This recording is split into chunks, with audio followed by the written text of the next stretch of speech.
10 panuntunan ng motibasyon. Ang motibasyon ang nagtutulak sa atin upang abutin ang ating mga pangarap. Ngunit hindi palaging madali manatiling inspirado. Narito ang 10 mahahalagang panuntunan ng motibasyon upang manatili kang determinado at patuloy na umusad sa buhay. 1. Alamin ang iyong bakit. Ang isang malalim na dahilan ay nagbibigay ng lakas sa iyong motibasyon. Tanungin ang sarili, bakit ko ito ginagawa? Ano ang layunin ko? Kapag malinaw ang iyong bakit, mas madali kang magpursige. 2. Magtakda ng malinaw na mga layunin. Hindi sapat ang pangarap lang, kailangan itong gawing tiyak, masukat, makakamit, may kaugnayan, at may oras na takda, SMART goals, upang mas madaling maabot. 3. Kumilos araw-araw. Ang motibasyon ay lumalakas sa pamamagitan ng aksyon. Kahit maliliit na hakbang ay mahalaga. Huwag maghintay ng perpektong sandali, simulan ngayon at ayusin habang naglalakbay. 4. Maging consistent. Ang tagumpay ay nagmumula sa araw-araw na pagsisikap, hindi sa isang beses na pagsubok.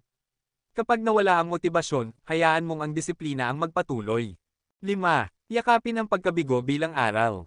Ang kabiguan ay hindi hadlang, kundi bahagi ng paglalakbay.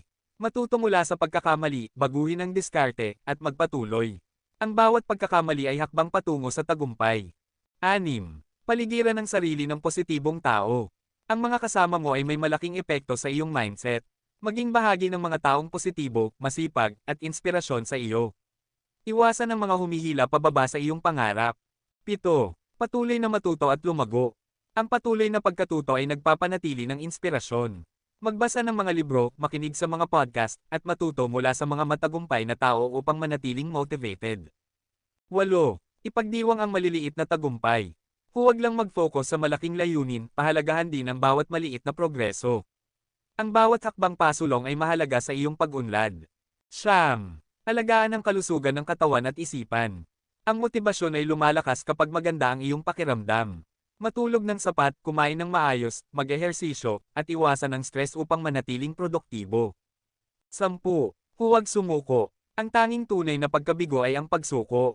Magpatuloy, kahit gaano kahirap, ang tagumpay ay bunga ng tiyaga at pagsusumikap.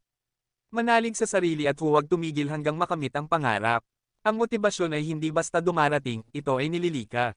Sundin ang mga panuntunang ito, manatiling determinado, at gawing realidad ang iyong mga pangarap. Ikaw ang may kontrol sa iyong tagumpay, simulan na ngayon.